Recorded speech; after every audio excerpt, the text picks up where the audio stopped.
بسم اللہ الرحمن الرحیم۔ فرحاد علی تیمور، دیوتا،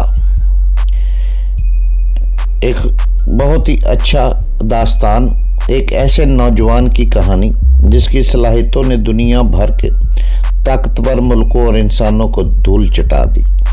اپنے ملک کی بقا کے لیے پوری دنیا سے لڑ گیا، جہاں گیا اپنے نام کا سکہ جمایا۔ جسے بچپن میں نہ ماں کا پیار ملا نہ باپ کا، جو ماں کی گود کو ترستا رہا، جسے نفرت ہی نفرت ملی۔ تو جناب اس کی طرف چلنے سے پہلے آپ پلیز چینل کو سبسکرائب کریں، لائک اور شیئر کریں تاکہ ہر آنے والی قسط آپ کو فوری مل سکے۔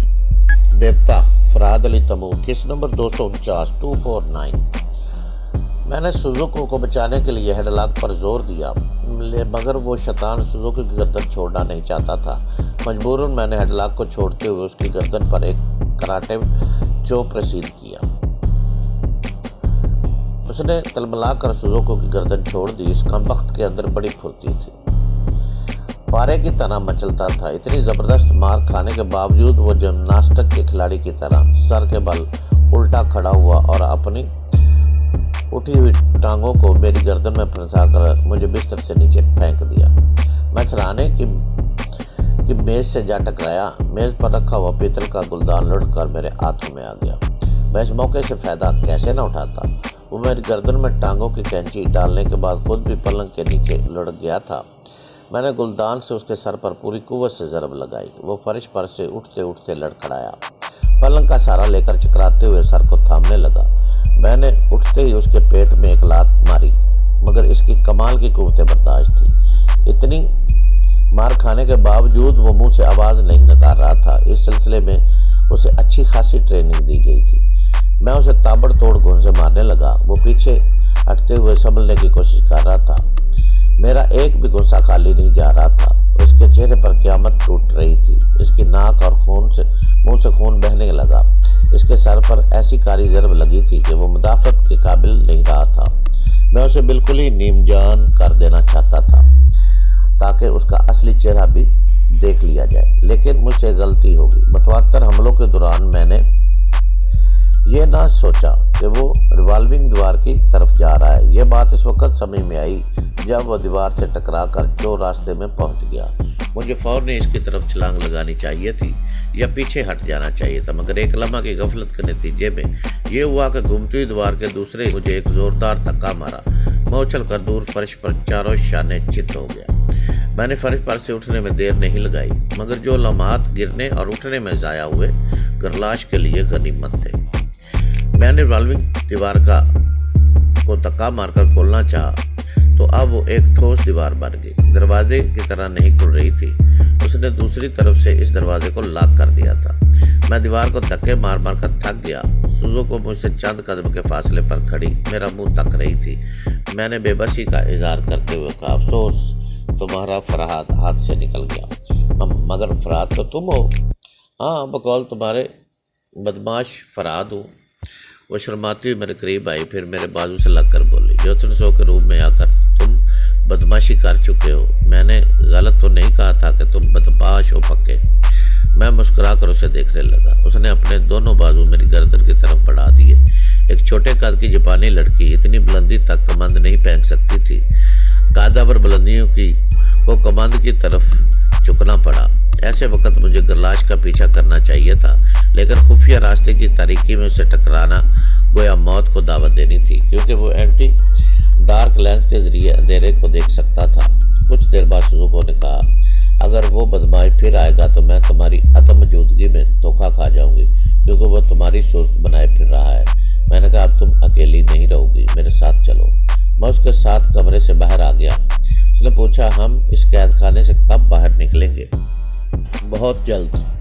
تمہارے ڈیڈی ہماری حفاظت کے لیے مسلح فوج روانہ کر چکے ہیں۔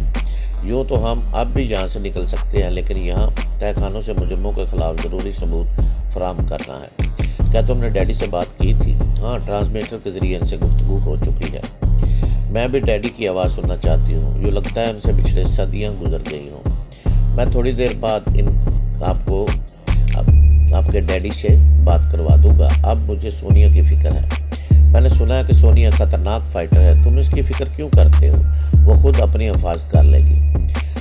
میں اس کے ساتھ زینت اور نیچے تاریک حال میں آ گیا، پھر وہاں سے سونیا کی طرف جاتے ہوئے کہنے لگا، جو شخص فرات کے روپ میں تمہارے پاس آیا تھا وہ ایک زہریلا آدمی ہے، اس کا نام گرلاش ہے۔ گرلاش کے دانتوں کا زہر سونیا کے جسم میں پھیل گیا ہے، وہ اس قابل نہیں ہے کہ اپنی حفاظت آپ کر سکے، اس لیے پہلے ہم اسی طرف جا رہے ہیں۔ وہ ناگواری سے بولی، جب اس کے جسم میں زہر پھیل گیا ہے تو وہ مر چکی ہوگی۔ نہیں، وہ زہر زود اثر نہیں، اپنے ابتدائی مراحل میں صرف نشہ آور ہے۔ وہ بڑبڑانے لگی، تو تم خواہ وقت ضائع کر رہے ہو، کیا تم سوچ نہیں سکتے کہ میں ڈیڈی سے ملنے کے لیے کتنی بےتاب ہوں؟ میں نے ناگواری سے کہا، تم خواہ اپنی ضد بنوانے کی کوشش نہ کرو۔ وہ ایک دم سے چڑ گئی، اسے اس بات پر ناز تھا کہ اس کا باپ کرنل ہے، اس نے کسی زیادتی کرنا تو دور کی نار، وہ کسی کی زیادتی کو برداشت ہی نہیں کر سکتی تھی، اور اگر کوئی کوشش کرتا تو اس سے پہلے سبق سکھاتی دیتی تھی، مگر وہ پیار کے نام پر میری زیادتیاں برداشت کر چکی تھی، ایک طرح سے مات کھا چکی تھی۔ اس کے باوجود اسے ناز تھا کہ میں اس کے باپ کا ماتحت ہوں، لہذا مجھے اس چھوکری کا بھی ماتحت بن کر رہنا چاہیے۔ وہ غصے سے بولی، فرات اپنی اوقات میں رہو، مجھ سے اس انداز میں گفتگو نہ کرو، اگر میں ڈیڈی سے شکایت کروں گی تو جانتے ہو کیا ہوگا؟ کچھ نہیں ہوگا بیبی، اپنی خوش فہمی کو ختم کر دو۔ میں نے اسے مختصر سا جواب دیا، کیونکہ میں اس ٹوٹے ہوئے دروازے کے پاس پہنچ چکا تھا جس کے پیچھے ایک پلنگ پر رینی اور سونیا کو چھوڑ گیا تھا۔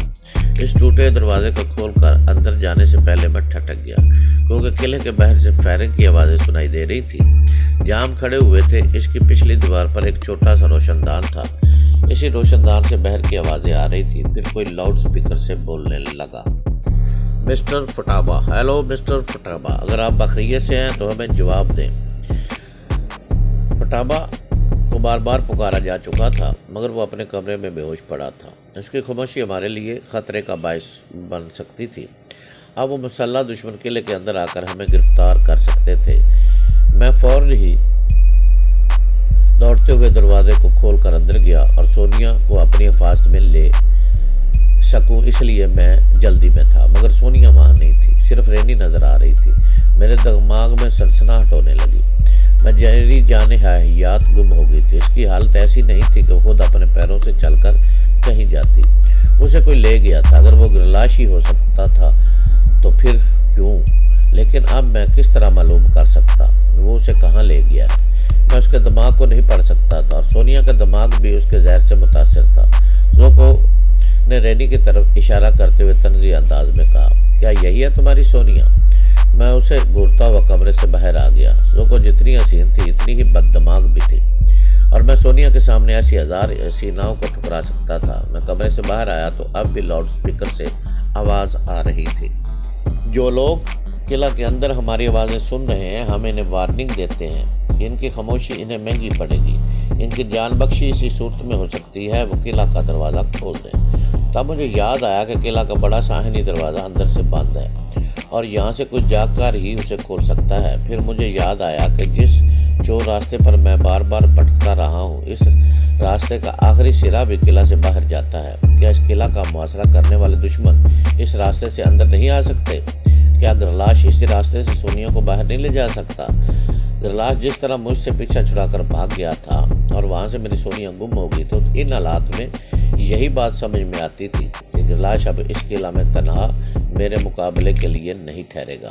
وہ مجھے چیلنج کرنے کے لیے یا مجھے اپنے تعاقب پر مجبور کرنے کے لیے سونیا کو اٹھا کر لے گیا تھا۔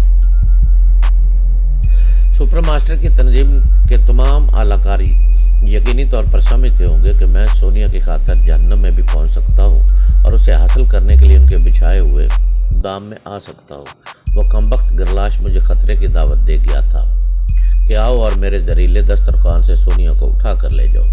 میں زوکو کے ساتھ چلتا ہوا فٹابا کے کمرے میں آیا۔ فٹابا فرش پر بے ہوش پڑا تھا، جاپانی نوجوان کی لاش بھی اسی پڑی ہوئی تھی اور موئسو موٹو اپنے ہاتھ میں ہتھکڑی لیے بیٹھا تھا۔ سونیا نے اسے جو ہتھکڑی پہنائی تھی وہ کھل گئی تھی۔ ایسے وقت اسے اپنی حفاظت کے لیے کچھ کرنا چاہیے تھا۔ اگر وہ کچھ کرنے کے قابل نہیں تھا تو وہاں سے بھاگ کر اپنے آدمیوں کے لیے قلعے کا دروازہ کھول سکتا تھا۔